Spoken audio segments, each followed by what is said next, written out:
নমস্কার দর্শক বন্ধুরা, আমার অমৃতসর ভ্রমণের আরও একটি নতুন পর্বের ভিডিওতে আপনাদের সকলকে স্বাগত জানাই। দীর্ঘ ৩৭ ঘন্টার ট্রেন জার্নির পর আমাদের ট্রেন এসে থেমেছিল অমৃতসর স্টেশনে। স্টেশন থেকে নেমে স্টেশনের পাশের অটো স্ট্যান্ড থেকে অটো রিজার্ভ করে আমরা পৌঁছে গেলাম আমাদের হোটেলে। আমাদের হোটেলের ঠিকানা ছিল অমৃতসরের স্বর্ণ মন্দির ও জালিয়ানওয়ালাবাগের একদম সংলগ্ন এলাকায়। হোটেলে গিয়ে ফ্রেশ হয়েই আমরা প্রথমে চলে এলাম জালিয়ানওয়ালাবাগ পরিদর্শনে। এখন যে মার্কেটটা আপনারা দেখছেন তা স্বর্ণ মন্দিরের সংলগ্ন এলাকায় অবস্থিত এক বিশাল বড় মার্কেট। এমন কোনো জিনিস নেই যা এই মার্কেটে পাওয়া যায় না। পাঞ্জাবি জুতো থেকে শুরু করে পাঞ্জাবি চুড়িদার, কুর্তি এবং নানা ধরনের বিবিধ পণ্যের স্টল আছে এখানে। আপনারা অমৃতসর এলে এখান থেকে অমৃতসরের কেনাকাটাটা এখান থেকেই করে নিতে পারেন। এখন এটি দেখছেন জালিয়ানওয়ালাবাগের গেট। জালিয়ানওয়ালাবাগ, যার নামের সাথে যুক্ত আছে ১৩ই এপ্রিল ১৯১৯ সালে সেই নৃশংস বিভীষিকাময় হত্যাকাণ্ড। কয়েকশো নিরীহ মানুষকে মুহূর্তের মধ্যে একসাথে হত্যা, স্বজনহারা মানুষের কান্না, আর্তনাদ আর এই নৃশংসতার বিরুদ্ধে দেশ জুড়ে তীব্র প্রতিবাদ। সমগ্র পাঞ্জাব তথা সমগ্র ভারতবাসী এক লহমায় যেন স্তম্ভিত হয়ে গিয়েছিল ইংরেজ সরকারের এই ভয়াবহ নৃশংসতায়। আমরা এখন প্রবেশ করছি জালিয়ানওয়ালাবাগের এই মাঠে। এখানে এই ভাস্কর্যগুলোর মধ্যে দেখলেই বুঝতে পারবেন যে এখানে সেই সময় যে বৈশাখী মেলা চলছিল সেই মেলারই কিছু প্রতিকৃতি তুলে ধরা হয়েছে এখানে। দেখুন, এটি হচ্ছে মিউজিয়াম। ঢোকার মুখেই যেটি আপনারা দেখবেন। আমরা পুরো মাঠটা ঘুরে এসে তারপর এই মিউজিয়ামে প্রবেশ করব। ওই যে দূরে দেখা যাচ্ছে হত্যাকাণ্ডে মৃত শহীদদের উদ্দেশ্যে গড়ে তোলা হয়েছে স্মৃতিসৌধ। আমরা এখন চলেছি জালিয়ানওয়ালাবাগের মাঠের মধ্যেই অবস্থিত একটি বিশালাকার কুয়োর দিকে। এই যে কুয়োটি দেখছেন, হত্যাকাণ্ডের পর যে সমস্ত মানুষজন বেঁচে ছিল তাদেরকে এই কুয়োর মধ্যে জীবন্ত ফেলে দেয়া হয়েছিল। ইংরেজ সরকারের ভারতীয়দের ওপর দমননীতি যে কতটা নৃশংসতায় পৌঁছেছিল তার প্রকৃষ্ট উদাহরণ এটি। এখানে লেখা আছে, the bullet was fired at the people from here. এই স্থান থেকেই জেনারেল ডায়ারের নির্দেশে সৈন্যবাহিনী নির্বিচারে একটানা গুলি চালিয়েছিল। গুলি ছোড়া হয়েছিল এই দিকে আর সোজা। আমরা এবার জালিয়ানওয়ালাবাগের মাঠের ওই দিকে যাচ্ছি। ভাবতে অবাক লাগে ১৯১৯ সালের ১৩ই এপ্রিল সকালে এখানেই চলছিল বৈশাখী মেলা। বহু বাচ্চা শিশু তার বাবা মা পরিজনের হাত ধরে বা স্থানীয় মানুষজন এসেছিল মেলায় আনন্দ করতে।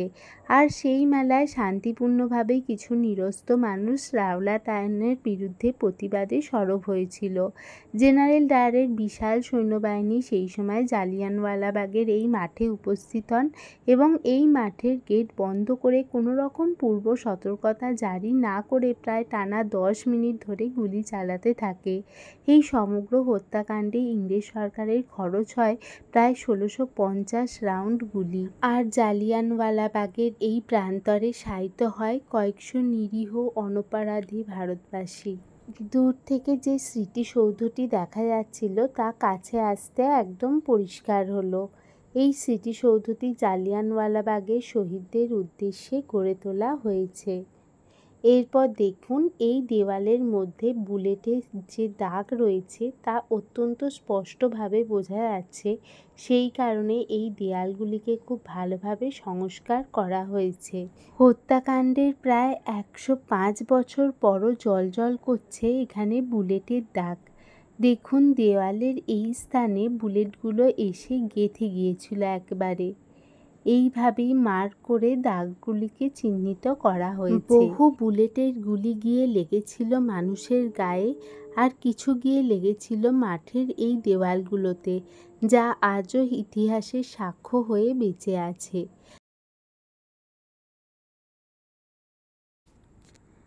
জালিয়ানওয়ালাবাগের মাঠের এই স্থানেই পড়েছিল কত শিশু, নারী, পুরুষের মৃতদেহ। হত্যাকাণ্ডের পরের দিন সমস্ত অমৃতসরে জল সরবরাহ বন্ধ করে দেওয়া হয়। এই নৃশংস হত্যার জন্য জেনারেল ডায়ারকে শাস্তি দেওয়া তো দূরের থাক, এই হত্যাকাণ্ড বিষয়ে ইংরেজ সরকার একদম নীরব থেকেছেন। জালিয়ানওয়ালাবাগের সীমানা বরাবর যে দেওয়ালটি রয়েছে, দেখুন এইখানে আজও বুলেটের দাগ স্পষ্ট। খুব ভালোভাবে সংস্করণের কারণে ইংরেজ সরকারের কুখ্যাত এই হত্যাকাণ্ড আজও মানুষের হৃদয়ে জীবন্ত হয়ে বাস করছে। আমরা এবার যাচ্ছি জালিয়ানওয়ালাবাগের মিউজিয়ামের দিকে। এখানে স্যান্ড আর্টের মাধ্যমে ফুটিয়ে তোলা হয়েছে সন্তানহারা মায়ের আর্তনাদ। আবার অপূর্ব শিল্পকলার মধ্যে ফুটিয়ে তোলা হয়েছে নিরহ সরল শিশুদের মুখ, যারা খুব আনন্দ নিয়ে বাবা মার হাত ধরে হয়তো এই মেলায় এসেছিল। শিল্পী তার শিল্পশৈলীর দ্বারা, অনবদ্য জীবনী শক্তির দ্বারা ফুটিয়ে তুলছিল 105 বছরের পুরনো স্মৃতি, যা আমাদের চোখে জল আনতে বাধ্য করেছিল। এখানে প্রজেকশনের মাধ্যমে এক ঝলকে দেখিয়ে দেওয়া হচ্ছিল 13ই এপ্রিল 1919 সালে জালিয়ানওয়ালাবাগে ঠিক কী ঘটনা ঘটেছিল, কেমন ছিল সেই বৈশাখী মেলার পরিবেশ, কী ঘটেছিল সেখানে সাধারণ জনগণ যখন আনন্দে ব্যস্ত, বা একদিকে যখন রাওলাট আইনের বিরুদ্ধে প্রতিবাদ চলছে, তখন জেনারেল ডায়ারের বিরুদ্ধে সেই বিশাল সৈন্যবাহিনী সেই মাঠে এসে উপস্থিত হয় এবং নিরপরাধ মানুষের বিরুদ্ধে গুলি চালায়। এইখানে জালিয়ানওয়ালাবাগ হত্যাকাণ্ডের আগে সেই সময় কুখ্যাত রাওলাট আইনের বিরুদ্ধে সমগ্র ভারত জুড়ে যেসব জনসভাগুলি হয়েছিল তা একত্রে দেখানো হয়েছে। লেখা আছে, if you value your freedom you will join. এখানে রাওলাট আইনের শর্তগুলিকে দেখানো হয়েছে। বলা হয়েছে এই আইনের মাধ্যমে যে কোনো সন্দেহভাজন ব্যক্তিকে বিনা বিচারে আটক ও বন্দী করা হবে। এমনকি সরকার সন্দেহভাজন ব্যক্তিকে বিনা বিচারে শাস্তিও দিতে পারে। এখানে দেশের বিখ্যাত স্বাধীনতা সংগ্রামীকে এক চিত্রে ফুটিয়ে তোলা হয়েছে, যার মধ্যে বেশিরভাগই ছিলেন বাঙালি। দেখেই বুকটা গর্বে ভরে উঠল। এই স্থান থেকেই প্রাচীন পাঞ্জাবকে এক চিত্রে ফুটিয়ে তোলা হয়েছে। দেখা গেছে এই প্রদেশেই আলেকজান্ডার আক্রমণ করেছিল। সিন্ধু প্রদেশেই হয়েছিল আলেকজান্ডার ও পুরুর ঐতিহাসিক যুদ্ধ। এমনকি এই স্থানেই পুরুর দুঃসাহসিকতার সামনে হার মেনে আলেকজান্ডার পুরুর রাজ্য ফিরিয়ে দিয়েছিলেন। এই প্রদেশেই বারবার আক্রমণ করেছে শক, হুন, মোঘল। এমনকি বহু প্রাচীন সভ্যতা, সিন্ধু সভ্যতারও নিদর্শন পাওয়া গেছে এই প্রদেশেই। সিন্ধু, হরপ্পা, তক্ষশিলার মতো প্রাচীন ঐতিহ্য নিয়ে তাই ভারতীয় উপমহাদেশের এই প্রদেশ গৌরবের সাথে মাথা উঁচু করে বর্তমান রয়েছে। পাঞ্জাব প্রাচীন যুগ থেকে বর্তমান সময় পর্যন্ত বরাবরই শৌর্য এবং বীর্যের পরিচয় দিয়ে এসছে। এই স্থানেই গুরু নানক মহান শিখ ধর্ম মানুষের মধ্যে প্রচার করেছেন। শিখ ধর্মগ্রন্থ গ্রন্থ সাহেব অমৃতসরের স্বর্ণ মন্দিরে স্বমহিমায় বিরাজ করছে। এইবার দেখুন উধাম সিং, যিনি শেষ পর্যন্ত জালিয়ানওয়ালাবাগের হত্যাকাণ্ডের প্রতিশোধ নিতে লন্ডনে গিয়ে জেনারেল ডায়ারকে পয়েন্ট ব্ল্যাঙ্ক রেঞ্জ থেকে গুলি করে মেরে ফেলেছিল। তারপর তার অস্থি আজও সসম্মানে রক্ষিত আছে জালিয়ানওয়ালাবাগের এই মিউজিয়ামে। জালিয়ানওয়ালাবাগ থেকে বেরিয়ে আমরা লাঞ্চ করে নিয়েছিলাম। তারপর শেয়ারে অটো ভাড়া করে আমরা চলে গেলাম আটারি বর্ডার ভিজিট করতে। পাঞ্জাবের অমৃতসর শহর থেকে প্রায় 28.4 কিলোমিটার দূরত্ব অতিক্রম করে জিটি রোড ধরে আমরা সোজা পথে যাত্রা করলাম আটারি বর্ডারের দিকে। অমৃতসর থেকে আটারি বর্ডার যেতে এবং আসতে শেয়ারে অটো ভাড়া নেবে জনপ্রতি 300 থেকে 350 টাকার মধ্যে। বিটিং রিট্রিট সেরিমনি সাধারণত এইখানে শুরু হয় বিকেলবেলা 4:15 অর্থাৎ শীতকালে এটি শুরু হয়, এবং গ্রীষ্মকালে এই উৎসব শুরু হয় 4:45 থেকে। ওই যে দূরে যে পতাকাটি আপনারা দেখতে পাচ্ছেন, আমাদের গন্তব্য ওখানেই। এখন অত উঁচু থেকে ফ্ল্যাগটি দেখে কাছে বলে মনে হলেও জায়গাটি যেতে প্রায় আধা ঘন্টার মতো সময় লাগবে।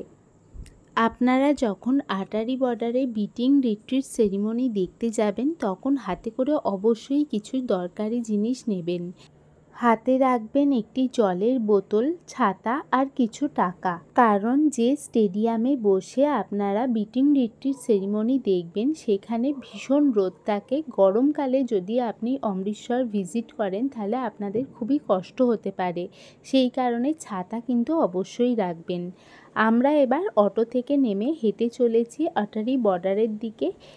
আমাদের সাথে সাথে বহু মানুষজন ভীষণ আনন্দ এবং উদ্দীপনার সাথে যাচ্ছে এই বর্ডার পরিদর্শন করতে।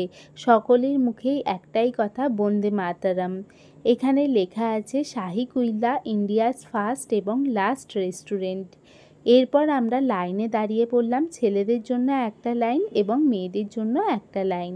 লাইনে দাঁড়িয়ে পড়ে এখানে আমাদের চেকিং হবে, কারণ এখানে যেহেতু এটি বর্ডার এরিয়া, সেই কারণে চেকিংটা খুব ইম্পর্টেন্ট হয়।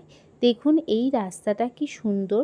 এরপর আমরা সেই পতাকাটার সামনেই চলে এসেছি একদম, যেখান থেকে ভারত এবং পাকিস্তানের পতাকাটা বহু দূর থেকে দেখা যাচ্ছিল।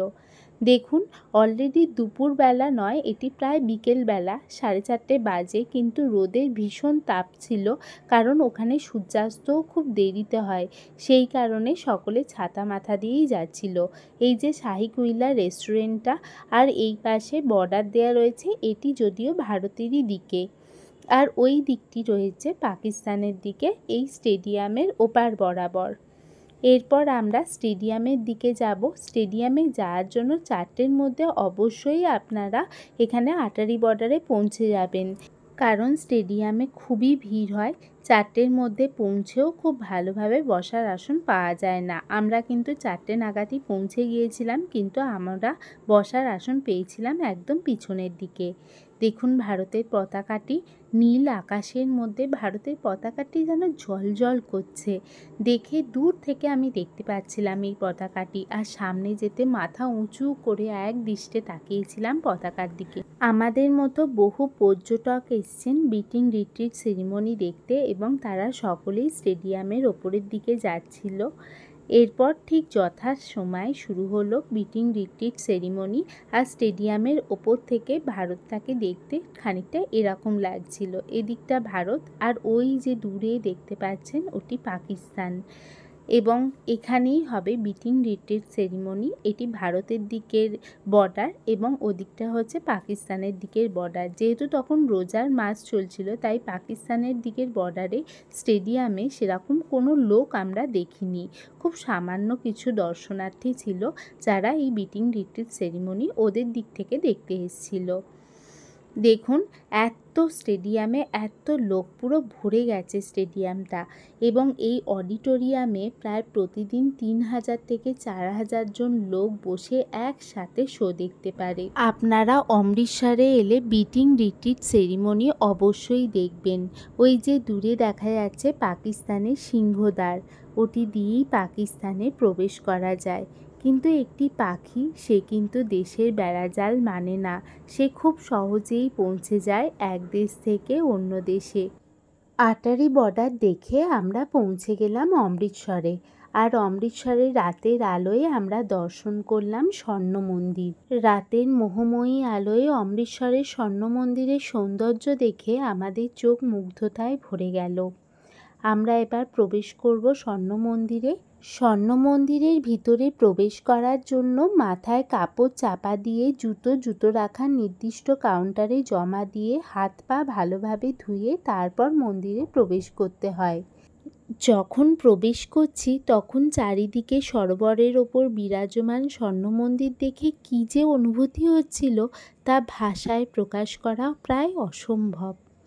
স্বর্ণ মন্দির হল শিখ ধর্মের অন্যতম পবিত্র তীর্থস্থান বা গুরুদ্বার, যেখানে জাতি ধর্ম বর্ণ নির্বিশেষে সকল স্তরে সকল ধর্মের মানুষ প্রবেশ ও উপাসনা করতে পারে। 1581 খ্রিস্টাব্দে শিখ গুরু অর্জুন প্রথম স্বর্ণ মন্দিরের নির্মাণ কাজ শুরু করেন, এবং নির্মাণ কাজ শুরু করার প্রায় 8 বছরের মধ্যে অর্থাৎ 1589 সালে স্বর্ণ মন্দিরের নির্মাণ কাজ সম্পন্ন হয়। স্বর্ণ মন্দিরের চারিদিকে যে বিশালাকার সরোবরটি দেখছেন তার নাম অমৃত সরোবর, যার থেকেই পাঞ্জাবের এই শহরটির নাম অমৃতসর হয়েছে। পূর্বে প্রায় 2 শতাব্দী যাবৎ এই মন্দিরের আবরণটি স্বর্ণ দ্বারা নির্মিত ছিল না। 1830 খ্রিস্টাব্দে মহারাজা রঞ্জিত সিং স্বর্ণের পাত দিয়ে সমগ্র গর্ভগৃহটি মুড়ে দেন। সোনা দিয়ে মুড়তে প্রায় 500 কেজি সোনা ব্যবহার করা হয়েছিল। সেদিন রাতে আমরা স্বর্ণ মন্দিরের লঙ্গরখানায় খাওয়া দাওয়া করলাম এবং একসাথে প্রায় 1000 জন মিলে খাবার খেলাম, প্রসাদ গ্রহণ করলাম। রাতে বাড়ি ফিরে আসলাম। পরের দিন আমাদের কাটরা বেরোনোর পালা। পরের দিন সকালে কাটরা বেরোনোর পথে আমরা দর্শন করে নিলাম এই মন্দির দুটিকে। অমৃতসরের নিকটবর্তী স্থানে অবস্থিত এই মন্দিরটি একেবারে স্বর্ণ মন্দিরের আদলে গড়ে তোলা হয়েছে। স্বর্ণ মন্দিরের মতো এই মন্দিরেরও চারিদিকে সরোবর রয়েছে এবং তার মাঝে মন্দিরটি অবস্থান করছে। তবে এটি একটি হিন্দু মন্দির এবং এখানে মা দুর্গার উপাসনা করা হয়। এটি মা দুর্গার একটি মন্দির এবং সমগ্র অমৃতসর বা পাঞ্জাব শহর জুড়েই এরকম দুর্গা মন্দির বহু রয়েছে। আমরা এবার মন্দিরের ভেতরে প্রবেশ করব, তবে মন্দিরের ভেতরে ফটোগ্রাফি কিন্তু অ্যালাউড নয়। অমৃতসর ভ্রমণ করতে গেলে আপনারা অমৃতসর স্টেশনের নিকটবর্তী স্থানে অবস্থিত এই মন্দিরগুলি কিন্তু ঘুরে দেখতে পারেন।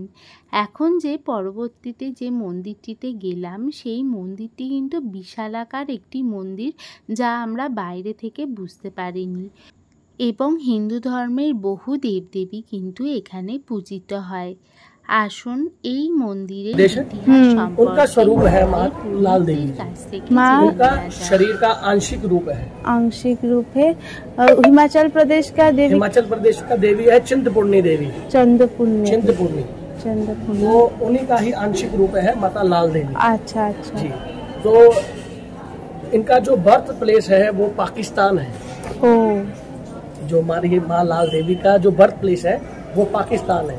एंड जब between Hindustan and Pakistan difference जब बंटवारा हुआ, देन शी विल कम इन अमृतसर। अच्छा। तो जब आप ये जो एरिया आप देख रहे हो, हाँ ये उस टाइम पे एकदम जंगल था, फॉरेस्ट था ये सारा। तो दिस टाइम इज अ पोश एरिया ऑफ अमृतसर। अच्छा। Very high educated, high residential, high financial area. This is Rani का नाम। So this temple is very big. We want to go this upstairs. Main जहाँ आप वैष्णो देवी जाते हो, वैष्णो देवी का भी मंदिर बना हुआ है यहाँ पर। अच्छा। माता जी हमारे इतने वो थे, इन्होंने कभी अपने जीवन में अन्न नहीं खाया, माँ का दूध नहीं पिया, गाय के दूध से पले बड़े। बहुत शक्ति है इस मंदिर में। तो ये शक्ति पीठ है। अच्छा अच्छा। अभी होकर ये पहली स्टेज से ऊपर जाइएगा। अच्छा। ये तो 30% है, 70% टेम्पल ऊपर है। ऊपर है। ओ अच्छा। तो कहाँ से है? कोलकाता से। हाँ कोलकाता से। এই মন্দিরের প্রথম তলাতে অবস্থান করছে রাধা কৃষ্ণের মূর্তি এবং মাতাজির মূর্তি, যিনি এই মন্দিরের প্রতিষ্ঠাতা এবং মাতাজি তার সমগ্র জীবন জুড়ে এই মন্দিরটি প্রতিষ্ঠা করে গেছেন।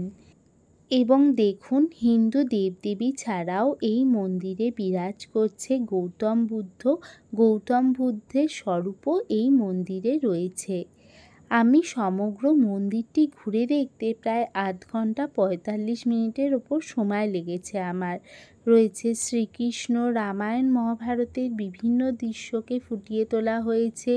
দ্বিতীয় তলায় যখন আমরা প্রবেশ করলাম তখন কোথাও রয়েছে গুহা করা হয়েছে কৃত্রিমভাবে, আবার কোথাও কৃত্রিমভাবে তৈরি করা হয়েছে পাহাড়। এখানে দেখুন বালক শ্রীকৃষ্ণকেও দেখানো হচ্ছে এবং এখানে দেখুন ভগবান শিবের বিভিন্ন স্বরূপ এখানে ফুটিয়ে তোলা হয়েছে। সমগ্র মন্দিরটি প্রায় বিশালাকার, একসাথে সবটি এই ভিডিওর মাধ্যমে দেখানো প্রায় অসম্ভব। এই শিবের মূর্তিটি দেখুন, যেখানে গাভীর থেকে দুধ পড়ছে শিবের মাথায়। এইভাবেই আমরা অমৃতসর ভ্রমণ সম্পূর্ণ করলাম এবং অমৃতসরে বৈষ্ণব দেবী মাকে দর্শন করে আমরা যাত্রা করলাম কাটরার উদ্দেশ্যে। কাটরা ভ্রমণের ভিডিও আসছে খুব তাড়াতাড়ি। আপনারা সাথে থাকুন, আমার পাশে থাকুন। ভিডিওটি কেমন লাগলো তা অবশ্যই জানাবেন। ভালো লাগলে একটা লাইক ও আমার চ্যানেলকে একটা সাবস্ক্রাইব করে আমার সাথে থাকবেন। সকলে ভালো থাকবেন, সুস্থ থাকবেন। দেখা হবে আবার পরের ভিডিওতে। কাটরা ভ্রমণের বিভিন্ন সুন্দর সুন্দর মন্দির রয়েছে, সেই সব নিয়ে আবার আসবো আমরা। ততক্ষণ অবধি আসছি। সকলে ভালো থাকবেন। জয় জগন্নাথ।